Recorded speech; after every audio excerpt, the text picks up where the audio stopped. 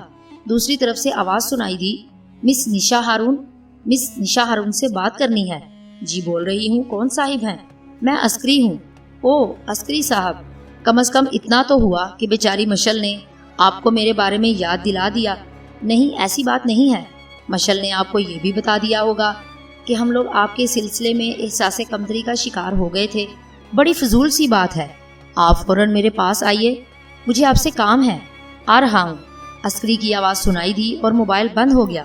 میں خود حیران رہ گئی تھی۔ بس میں نے رواداری میں ہی یہ بات کہہ دی تھی، لیکن بہرحال تھوڑی دیر کے بعد عسکری آیا۔ بہت خوبصورت لباس میں ملبوس تھا، ویسے بھی اس کی شخصیت بہت ہی پیاری تھی۔ آئیے، میں نے کہا، اور وہ بولا، گھر کے ماحول میں ہمیشہ گھٹن ہوتی ہے، اور پھر ہم اور آپ تو ویسے بھی باہر کی دنیا کے رسیا ہیں۔ آئیے آئیے۔ میں عسکری کے ساتھ چل پڑی۔ عسکری بہت خوش نظر آ رہا تھا۔ میں نے کہا، اس وقت مشل نہیں ہے آپ کے ساتھ؟ نہیں۔ کیوں؟ آپ کے خیال میں کیا مشل کے بغیر میں کسی سے نہیں مل سکتا؟ نہیں، میرا یہ مقصد نہیں ہے۔ ویسے آپ کی آنکھیں بہت خوبصورت ہیں۔ نظر بد سے بچانے کے لیے آپ نے ان کو سیاہ شیشوں سے ڈھک لیا ہے شاید۔ او مس نشا، ایسی باتیں نہ کریں کہ میں بھٹک جاؤں۔ گھر کا راستہ؟ میں نے سوال کیا۔ نہیں، زندگی کا راستہ۔ کیا مطلب؟ آپ ناراض ہو جائیں گی۔ نہیں، آپ بتائیے، کیا کہہ رہے ہیں آپ؟ میں نے کہا، اور وہ خاموشی سے سڑک پر دیکھنے لگا۔ مجھے کچھ عجیب سا لگ رہا تھا۔ پھر اس نے چوراہے سے کار ایک سمت موڑ دی اور مسکرا کر بولا، دیکھیے نا، راستہ بھٹک گیا۔ کیسے؟ گاڑی سیدھی گھر کی طرف جا رہی تھی، جہاں مشل ہماری منتظر ہوگی، لیکن اب یہ خوبصورت ریسٹورنٹ کی طرف جا رہی ہے، جہاں پہلے میں آپ کو بہترین کافی پلواؤں گا، اس کے بعد ہم گھر جائیں گے۔ آپ اس جرت کا برا تو نہیں مانیں گی؟ نہیں، میں نے ہنس کر کہا۔ کافی واقعی شاندار تھی، میں نے اس کے گھونٹ لیتے ہوئے کہا۔ آپ واقعی بڑے عجیب سے انسان ہیں۔ اگر آپ کی اس اپنائیت نے میرے دل میں آپ کے لیے محبت پیدا کر دی تو کیا ہوگا؟ اس نے بے باکی سے کہا اور میں سکتے میں رہ گئی۔ پھر وہ بولا، اصل میں بہت جلد باز ہوں، جو دل میں آتا ہے منہ سے نکل جاتا ہے۔ جی، آپ برا مان گئی؟ نہیں، تو پھر میری بات کا جواب دیجئے۔ جلد بازی نہیں، میں نے کہا اور مسکرا دی۔ نہیں کروں گا۔ ریسٹورنٹ نہ ہوتا تو کان پکڑ لیتا۔ کافی بہت عمدہ ہے، اٹھ جائیے، مشل ہمارا انتظار کر رہی ہوگی۔ ایک عرض کروں، خدا کے واسطے آپ یہ نہ بتائیے گا کہ ہم لوگوں نے یہ تھوڑا سا وقت ریسٹورنٹ میں گزارا ہے۔ میں ذرا سی الجھ گئی تھی۔ میرے دل میں عسکری کے لیے کوئی ایسا جذبہ نہیں پیدا ہوا، اور دوسری بات یہ کہ مشل بہت اچھی لڑکی تھی اور مجھے بتا چکی تھی کہ عسکری سے اس کی منگنی ہو چکی ہے۔ عسکری نے اچانک ہی یہ باتیں شروع کر دیں۔ عام طور پر مرد اس طرح کی باتیں کر دیتے ہیں۔ آخر کار بہت خوبصورت بنگلے میں داخل ہوئی۔ سامنے بڑے دروازے پر مشل ہمارا استقبال کرنے کے لیے تیار کھڑی تھی، اور اس نے بڑی محبت سے ہمارا استقبال کیا۔ آئیے، ہم اندر جا کر ڈرائنگ روم میں بیٹھ گئے اور خاطر مدارت ہونے لگی۔ پھر مشل بولی، ایک بات بتاؤں آپ کو؟ میں نے عسکری کو ساری کہانی سنا دی ہے، اور عسکری خود بھی بڑی الجھن کا شکار ہو گئے ہیں۔ ایک منٹ، میں ابھی آئی، وہ بولی اور اٹھ کر باہر نکل گئی۔ عسکری نے کہا، مس نشا، ہر چیز ہو سکتی ہے۔ اس دن کی وہ پراسرار عورت جو آپ کے بارے میں منصوبہ بندی کر رہی تھی، اور پھر بعد کے حالات جو آپ نے مشل کو اور مشل نے مجھے بتائے۔ ویسے میں آپ سے ایک بات کہوں کہ آپ بالکل بے فکر رہیں، میں آپ کے ساتھ ہوں، ایک کو دیکھ لوں گا، کوئی آپ کو نقصان نہیں پہنچا سکتا، یہ میرا فرض ہے۔ میں خاموشی سے گردن جھکا کر سوچ میں ڈوب گئی۔ اسی دوران مشل واپس آ گئی۔ اس نے کہا، آپ کی اور عسکری کی باتیں ہوئیں؟ میں نے عسکری سے کہا کہ نشا جتنی پیاری لڑکی ہے تمہیں اس کا اندازہ نہیں ہے۔ ہم بلا وجہ اس سے ملنے سے گریز کر رہے تھے۔ وہ تو بہت ہی اچھی طبیعت کی مالک ہے۔ عسکری کہتے ہیں کہ وہ تمہاری بھرپور مدد کریں گے نشا۔ بہت شکریہ، میں واقعی بڑی تنہائی محسوس کرتی ہوں۔ ایک بات بتائیے نشا۔ ہاں پوچھئے، آپ کا اپنا کوئی بینک بیلنس ہے؟ میرا خیال ہے 1 کروڑ روپے کے قریب تو میرا ذاتی بینک بیلنس ہے۔ یہ پیسے کتنے عرصے سے بینک میں پڑے ہوئے ہیں؟ آپ یقین کیجئے، مجھے کبھی ضرورت ہی پیش نہیں آئی۔ پاپا نے انہیں میرے نام سے اکاؤنٹ میں جمع کروا دیا تھا، آج تک اکاؤنٹ چیک نہیں کیا۔ اور فیض بابا اخراجات کہاں سے پورے کرتے ہیں؟ میں نے کبھی پوچھا ہی نہیں۔ کیا آپ مجھے اس بات کی اجازت دیں گی کہ میں ان لوگوں سے تھوڑی بہت سی معلومات حاصل کر لوں؟ آپ چلیں ٹھیک ہے، آپ کر لیجئے، اگر کوئی تلخ بات ہوئی تو میں دیکھ لوں گی، میں آپ کو اختیار دیتی ہوں۔ ٹھیک ہے مس نشا، ذرا غور کیجئے، انہوں نے آپ کو کتنا دنیا سے الگ تھلگ کر کے رکھا ہے، کسی سے آپ کا رابطہ ہونے نہیں دیا، آخر کیوں؟ کس کے اشارے پر؟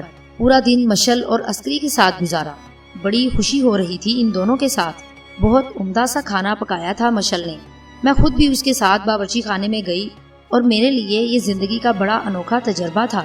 پھر دونوں مجھے بڑی کوٹھی تک چھوڑنے آئے۔ گھر کے ملازمین کے چہروں پر بے چینی تھی، لیکن کسی کی ہمت نہیں ہوئی کہ کوئی مجھ سے کوئی سوال کرے۔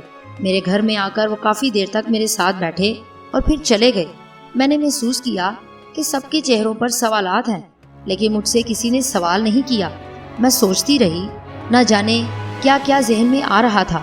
مصر کے عجیب و غریب کردار، پاشا کے سینے کا وہ زخم جو 100% کسی خنجر کا زخم معلوم ہوتا تھا، لیکن پاشا آخر کہاں گیا؟ بڑا پرعزم اور شاندار نوجوان تھا، پتہ نہیں کیوں مجھے بار بار یاد آ جاتا تھا۔ نہ جانے کتنی رات گزر گئی، دل زیادہ گھبرایا تو اٹھ کھڑی ہوئی، باہر نکلی اور بے اختیار لائبریری کی جانب چل پڑی۔ لائبریری بہت پرسکون جگہ تھی، میں نے روشنی کیے بغیر چاروں طرف دیکھا، لیکن اچانک مجھے یوں لگا جیسے کمرے میں روشنی ہو رہی ہے۔ ہر چیز تو نظر آ رہی تھی، کتابوں کے شیلف، میزیں، یہ روشنی در و دیوار سے پھوٹ رہی تھی۔ اس کے علاوہ تصاویر جو دیواروں پر کندہ تھیں، نقوش میں فرعونِ مصر کے دربار دکھائے گئے تھے۔ ان درباروں میں مشلیں بھی تھیں اور یہی مشلیں سفید نقطوں کی شکل میں نظر آ رہی تھیں۔ پھر دربار فرعون میں مجھے ایک نقاب پوش عورت نظر آئی، اس کا چہرہ نقاب میں پوشیدہ تھا، بس آنکھیں کھلی ہوئی تھیں اور وہ آنکھیں مجھے گھور رہی تھی۔ میں قسم کھاتی ہوں کہ میں نے ان آنکھوں کو متحرک دیکھا تھا۔ مجھے یوں لگا تھا کہ جیسے میری آمد سے قبل اس دربار میں کوئی اہم کارروائی جاری ہو اور میری بیجا مداخلت پر سب خاموش ہو گئے ہوں، میری واپسی چاہتے ہوں، منتظر ہوں کہ میں چلی جاؤں تو ان کی کارروائی کا آغاز ہو سکے۔ چاروں طرف سے مجھے اسی طرح کے اشارے موصول ہو رہے تھے، چنانچہ میں اس وقت لائبریری میں رک نہ سکی اور باہر نکل آئی۔ مجھے یوں لگ رہا تھا جیسے میں واقعی دربار فرعون میں پہنچ گئی ہوں، یہ سب کچھ فریب نہیں تھا۔ مزمحل قدموں سے کمرے میں واپس آ گئی، ہونٹ سوکھ گئے تھے، گلے میں پیاس سے پھانسیں پڑ رہی تھی۔ بیڈ روم میں رکھے فریج سے پانی نکالا اور اس سے سینہ ٹھنڈا کرنے لگی، جانے کتنا پانی پی گئی تھی، اور اس کے ساتھ بستر پر لیٹ گئی۔ دوسرے دن سخت اضطراب کا شکار تھی، نہ جانے کیا ہو گیا تھا۔ آیا ندیمہ مجھ سے ناشتے کے بارے میں پوچھنے آئی تو میں نے کہا صرف چائے پیوں گی، میری طبیعت ٹھیک نہیں ہے۔ کیا بات ہے نشا بیٹی؟ بس کچھ بھی نہیں ہے، آپ اپنے کام سے کام رکھیں۔ آیا ندیمہ نے عجیب سی نگاہوں سے مجھے دیکھا اور پھر واپس چلی گئی۔ پھر وہ میری پسند کا ناشتہ لے آئی، لیکن وہیں رک گئی۔ کیا بات ہے نشا؟ کچھ بات کر سکتی ہوں تم سے؟ جی کہیے، کیا بات ہے؟ بیٹا، ہم سے آپ کا کوئی رشتہ تو نہیں ہے، لیکن کبھی کبھی رشتے خون سے زیادہ بھی بڑھ جاتے ہیں، نہیں آیا ندیمہ؟ مجھے تو دکھ یہ ہے کہ مجھ سے سارے رشتے کیوں چھین لیے گئے۔ تمہارے بچے تمہیں پیار کرتے ہیں نا؟ میں بھی ایک نامعلوم تصور سے پیار کرتی ہوں، جس کے نقوش تک نہیں پہچانتی۔ بقول تمہارے میں اپنی ماں کو نہیں جانتی، کچھ عرصے پہلے میں اپنے باپ کو جانتی تھی، کیا سمجھی؟ لیکن تم نے مجھ سے وہ تصور بھی چھین لیا، آخر کیوں؟ بیٹی بس تم خود بتاؤ، یہ کیسے کر سکتی تھی میں تو خود شرمندہ ہوں کہ میرے منہ سے حقیقت نکل گئی۔ اسی وقت ایک ملازمہ آئی اور بولی عسکری صاحب آئے ہیں۔ اوہ کہاں ہیں؟ میں نے انہیں ڈرائنگ روم میں بٹھا دیا ہے۔ ٹھیک ہے میں آ رہی ہوں، میں نے کہا اور تیزی سے بال وغیرہ سنوار کر ڈرائنگ روم کی طرف چل پڑی۔ اندر عسکری اور مشل دونوں موجود تھے۔ ان لوگوں سے دوبارہ ملاقات ہو گئی، لیکن مجھے ان کے مل جانے کی بے انتہا خوشی تھی۔ لیکن بہرحال وہ کھڑے ہو کر بولے ہیلو نشا، کیسی ہیں آپ؟ میں ٹھیک ہوں، لیکن اس سے پہلے کہ ہم ایک دوسرے کی صحت معلوم کریں اور ناشتہ کریں۔ ارے تم نے ناشتہ نہیں کیا؟ نہیں، بس سوتی رہی ہوں، اصل میں رات کو دیر تک نیند نہیں آئی۔ ہم لوگ بھی تمہارے بارے میں سوچتے رہے اور ہمیں احساس ہوا کہ تم بہت زیادہ خطرات میں گھری ہوئی ہو، نہ جانے تمہارے گرد جال بننے والوں کا منصوبہ کیا ہے۔ میرا دل ایک دم سے جیسے مٹھی میں جکڑ گیا۔ مجھے تو ایک بہت ہی مضبوط سہارا ملا تھا، جمال پاشا، جس کے بارے میں یہ سوچتے ہوئے انتہائی دکھ ہوتا تھا کہ وہ کہاں چلا گیا ہے۔ میرے پاس وسائل ہی کیا تھے جو میں اس کے بارے میں معلومات حاصل کر سکتی۔ کیا سوچنے لگی؟ نہیں، کوئی خاص بات نہیں، رات کو دیر تک جاگتے رہنے کی وجہ سے ذرا سا ذہن الجھا ہوا ہے۔ تو چلو تم ناشتہ کرو۔ نہیں، بس کافی پیوں گی۔ بات اصل میں یہ ہے کہ وہ جو کہتے ہیں نا کہ بعض لوگ خدائی فوجدار بن جاتے ہیں، میں ایک بار پھر تمہاری اجازت چاہتا ہوں نشا۔ اصل میں ان لوگوں کو منظر عام پر لانا چاہتا ہوں جو تمہاری الجھنوں کا باعث بنے ہوئے ہیں۔ جیسا کہ میں نے کہا تھا کہ تمہیں نقصان پہنچانے والے تمہارے ارد گرد موجود ہیں، اور تم مجھے اجازت دے چکی ہو کہ میں تمہارے لیے جو کچھ کر سکتا ہوں کروں۔ اس لیے سب سے پہلے میں تمہارے ملازموں سے ملاقات کرنا چاہتا ہوں۔ ایک عجیب سا احساس دل سے گزر گیا۔ یہ لوگ عمر بھر میری غلامی کرتے رہے ہیں، کبھی کسی نے سرکشی کا تصور نہیں کیا، میری سخت روی پر بھی سر نہیں اٹھایا۔ آج ایک اجنبی شخص ان سے میرے موضوع پر بات کرے گا، لیکن میں کیا کرتی؟ کچھ بھی نہیں رہا تھا میرے ہاتھ میں۔ ایک عجیب و غریب شخصیت اختیار کر گئی تھی۔ پہلے کم از کم یہ سہارا تھا کہ ماں اگر اس دنیا سے چلی گئی ہے تو باپ تو ہے۔ کتنے مان سے میں تیونس گئی تھی پاپا کے ساتھ، لیکن اس کے بعد سے جو حالات بگڑے تھے تو آج یوں لگتا تھا جیسے میں اس گھر کا فرد ہی نہ ہوں۔ ملازم اگر چاہتے تو میرے احکامات سے انکار بھی کر سکتے تھے۔ بہرحال سب کچھ عجیب سا تھا۔ عسکری کی خواہش پر ہم بڑے ہال نما کمرے میں پہنچ گئے۔ وہاں پہنچ کر میں نے ایک ملازمہ کو آواز دی اور اس سے کہا کہ سب لوگ اندر آ جاؤ، اور رفتہ رفتہ سب لوگ اندر آ گئے۔ عسکری نے ان کا تعارف حاصل کر لیا۔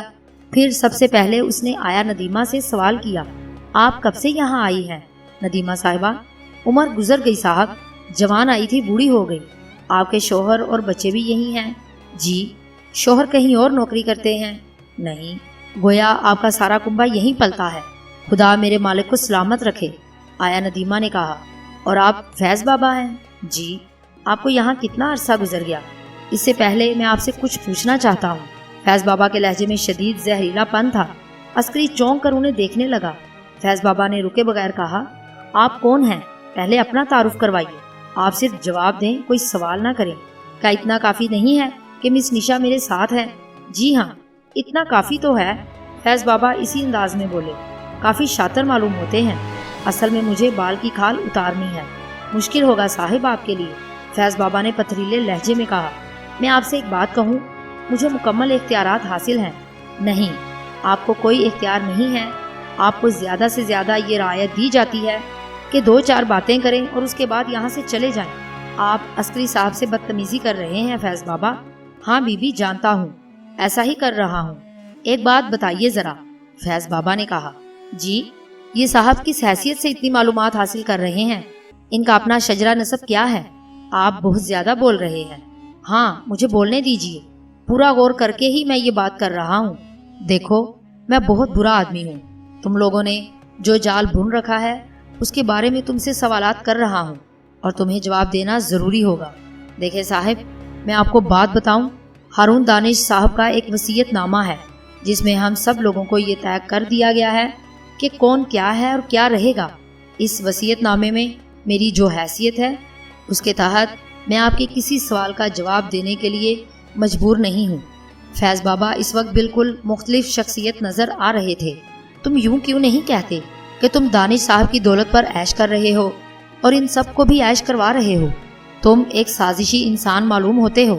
مجھے شبہ ہے کہ تم نے ہارون دانش صاحب کو یا تو ہلاک کر دیا ہے یا کہیں قید کر رکھا ہے تاکہ ان کی دولت کو اپنے تصرف میں لا سکوں۔ میں نے کہا نا، آپ اس سلسلے میں قانون کا سہارا لیں۔ کیا سمجھ کر آپ یہ بات کر رہے ہیں؟ آؤ ندیمہ آؤ، فیض بابا نے کہا، اور آیا ندیمہ کا ہاتھ پکڑ کر دروازے کی طرف بڑھ گئے۔ پھر دروازے پر رک کر دوسرے ملازموں سے بولے، جاؤ تم لوگ اور اپنا اپنا کام کرو، یہ میں کہہ رہا ہوں۔ اس وقت مجھے یہاں فیض بابا کی حیثیت معلوم ہوئی۔ تمام ملازمین ان کے پیچھے ہی پیچھے باہر نکل گئے۔ میں خود بھی سکتے میں رہ گئی۔ فیض بابا کو ایک انوکھے روپ میں دیکھا تھا، بہت ہی انوکھے روپ میں۔ ادھر عسکری ایک دم سے شرمندہ سا ہو گیا۔ اس نے ایک گہری سانس لی اور گردن ہلاتے ہوئے کہا، یہ آدمی کافی چالاک معلوم ہوتا ہے۔ میرے خیال کی تصدیق ہو گئی ہے، اس نے آپ کی توہین کی ہے۔ عسکری، میں انہیں معاف نہیں کروں گی۔ نہیں نہیں، یہ سب آپ مجھ پر چھوڑ دیجئے۔ اب میرا کام براہ راست شروع ہو گیا ہے۔ میں دیکھوں گا کہ کون کس کے بل پر اکڑ رہا ہے۔ بظاہر بہت ہی چالاک انسان ہے یہ بوڑھا سانپ، لیکن سخت زہریلا۔ ہم سب اس کمرے سے نکل آئے۔ میں ان لوگوں کو لے کر اپنے کمرے کی طرف بڑھی تو سامنے ہی لائبریری کا دروازہ نظر آیا۔ وہ، عسکری نے اشارہ کیا۔ ہاں، وہ لائبریری ہے، یہی کے بارے میں نے تمہیں بتایا تھا عسکری، کہ 2 یا 3 بار مجھے یہاں پاپا کے سیگار کی خوشبو پھیلی ہوئی ملی، اور سیگار کے ڈبے سے سیگار بھی کم تھے۔